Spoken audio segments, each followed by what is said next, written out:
बिस्मिल्लाहिर्रहमानिर्रहीम। अस्सलाम वालेकुम, खुशामदीद, आहलन व सहलन, कैफ़ा हालुका। Welcome back my YouTube channel mix plate planet. तो व्यूअर्स, कैसे हैं आप सब? उम्मीद करती हूँ सब खैरियत से होंगे। आज बहुत लाइट सी और ज़बरदस्त सी रेसिपी बनाने वाली हूँ मैं, जो बहुत ही मज़ेदार होती है और बहुत ही जल्दी हज़म हो जाती है। आज मैं बना रही हूँ मूँग की छिलकों वाली दाल ली है मैंने, और लिए हैं चावल। तकरीबन 1 से 2 कप हमने चावल लिए हैं। 250 ग्राम दाल है और 250 ग्राम ही तकरीबन चावल लिए हैं। इनको हम साफ़ करके अच्छी तरह मिक्स करके धो लेंगे। दाल चावल दोनों को ही अच्छी तरह धो के हमने भिगो दिया है। अब हमने ली है पतीली, और उसमें बिल्कुल थोड़ा सा ऑयल ऐड करेंगे। ज़्यादा ऑयल ऐड नहीं करना, अभी हम इसमें बाद में भी ऑयल ऐड करेंगे। तो थोड़ा सा हमने ऐड किया है, तकरीबन 1/4 कप हमने ऑयल लिया है। अब इसके साथ ही हम इसमें ऐड करेंगे 1 टेबल स्पून लहसुन अदरक का पेस्ट। देखिए लहसुन की हल्की हल्की खुशबू आने लगी है, थोड़ा थोड़ा फ्राई हो गया है। इसके साथ ही हम इसमें ऐड करेंगे 1/2 टीस्पून काली मिर्च और 2 लौंगे के साथ ही ऐड कर देंगे। इसके अलावा हम लेंगे 1 टीस्पून सफ़ेद ज़ीरा, और हम लेंगे 1 टेबल स्पून नमक, या अपने टेस्ट के मुताबिक। इसमें अच्छे से मिक्स करेंगे। इसमें हम पानी ऐड करेंगे। अब पानी इसमें हमने थोड़ा सा ऐड कर दिया है, अब और ऐड करेंगे। इसमें पानी अच्छा खासा जाएगा। बहुत ज़बरदस्त खिचड़ी बन के तैयार होती है, बहुत मज़ेदार होती है और बहुत जल्दी हज़म हो जाती है। तो जब कभी कोई दावतों वगैरह में ज़्यादा आना जाना हो, या तबीयत कुछ ऐसी हो रही हो कि इंसान का दिल नहीं चाहता कोई भारी ग़िज़ा खाने का, तो उस वक्त आप ये डिश बनाएं। आपके लिए बहुत फ़ायदेमंद होगी, बहुत अच्छी लगेगी, हल्की फुल्की।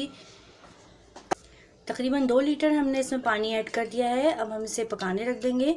इस पानी थोड़ा सा पकना शुरू हो जाए, इतनी देर में चावलों ने अच्छा खासा पानी सोख कर लिया था।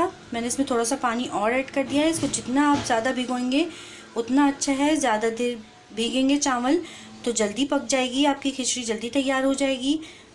आप चाहें तो इसके लिए टूटा हुआ चावल जो आता है, टोटा चावल, वो भी इस्तेमाल कर सकते हैं। बिस्मिल्लाहिर्रहमानिर्रहीम।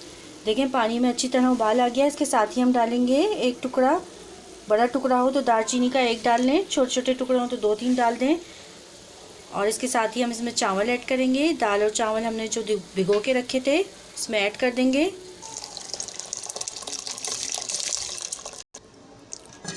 बिस्मिल्लाहिर्रहमानिर्रहीम। माशाल्लाह बहुत अच्छी खुशबू आ रही है। हमने सभी चावल इसमें ऐड कर दिए थे।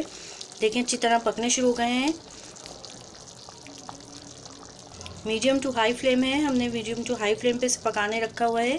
इसे अच्छी तरह पकाना है जब तक कि ये अच्छी तरह घुल जाएं, दाल और चावल दोनों।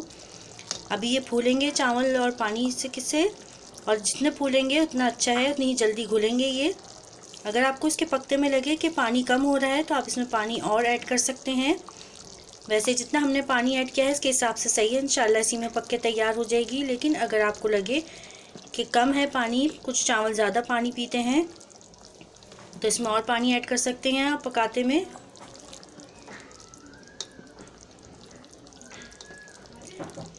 इसे थोड़ी थोड़ी देर बाद चम्मच चलाते रहना है, कहीं नीचे लग जाए। ये नीचे लग जाती है तो इसका टेस्ट ख़राब हो जाता है, तो इसलिए हर थोड़ी देर बाद इसमें आपने चम्मच चलाते रहना है।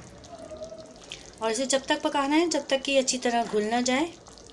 बहुत अच्छी और टेस्टी बनती है, छोटे बच्चों के लिए भी बहुत अच्छी होती है। जो छोटे बच्चे नई नई ग़िज़ा खाना शुरू करते हैं उनके लिए ये पतली खिचड़ी बहुत अच्छी और फ़ायदेमंद होती है। बहुत अच्छे तरीके से खा भी लेते हैं आसानी से, और हज़म भी कर लेते हैं। और बड़े बूढ़े अफराद के लिए भी बहुत अच्छी होती है। जिनके दांत ना हो वो भी बहुत आसानी से इसको खा लेते हैं।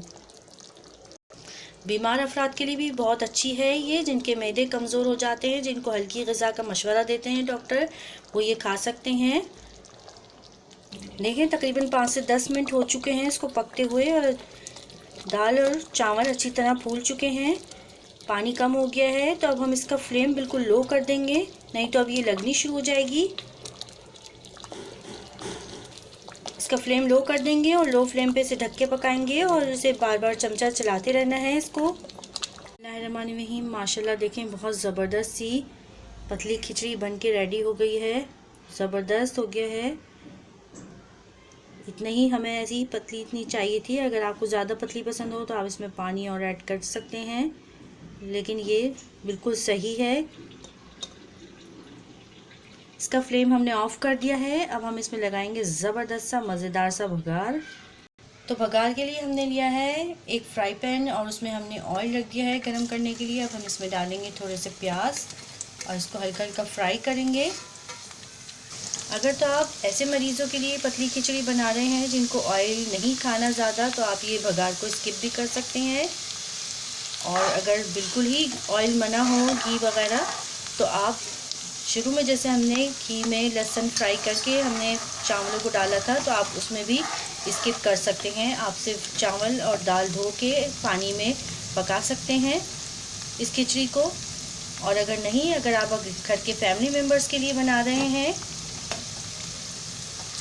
या किसी ऐसे मरीज़ों के लिए जिनको ऑयल मना ना हो, सिर्फ हल्की फुल्की खुराक खानी हो और मिर्ची वगैरह मना हो, तो उनके लिए आप इसको ज़बरदस्त भगार लगा सकते हैं। या अपने लिए भी कभी बनाएं तो शौक़ या बाज़ औक़ात लोगों को शौक़ होता है, दिल चाहता है कभी हल्की फुल्की ग़िज़ा खाने का, तो आप इसमें भगार ज़बरदस्त सा लगा सकते हैं। इसके अलावा आप भगार के लिए ले सकते हैं देसी घी या मक्खन, उससे बहुत ज़बरदस्त सा भगार लगता है। इसमें बहुत अच्छी खुशबू आती है और बहुत अच्छा जायका भी आता है। देखें प्याज का बहुत ज़बरदस्त सा गोल्डन कलर आना शुरू हो गया है। इस वक्त आपके पास अगर देसी घी मौजूद हो तो 1 से 2 टेबल स्पून इसमें ऐड कर दें। और इसके साथ ही हम इसमें ऐड करेंगे साबुत लाल मिर्च। इससे बहुत अच्छी खुशबू और टेस्ट आएगा इसमें। इसे हल्का हल्का फ्राई करेंगे, बस प्याज को ज़्यादा डार्क कलर नहीं आने देना, नहीं तो ख़राब हो जाएगा टेस्ट सारा खाने का। और इसके साथ ही थोड़ा सा हम सफ़ेद ज़ीरा ऐड करेंगे। प्याज में ज़बरदस्त कलर आ गया है, हमने फ्लेम ऑफ कर दिया है। बिस्मिल्लाहिर्रहमानिर्रहीम। तो हमने एक डिश में खिचड़ी निकाल ली थी, इसमें ज़बरदस्त सा भगार लगा दिया है, बहुत ही अच्छी खुशबू आ रही है। ज़बरदस्त और मज़ेदार सी यमी पतली खिचड़ी मूंग की छिलकों वाली दाल और चावलों की बहुत मज़ेदार तैयार है। बहुत ही जायकेदार बनेगी इंशाल्लाह, आप ज़रूर ट्राई कीजिएगा।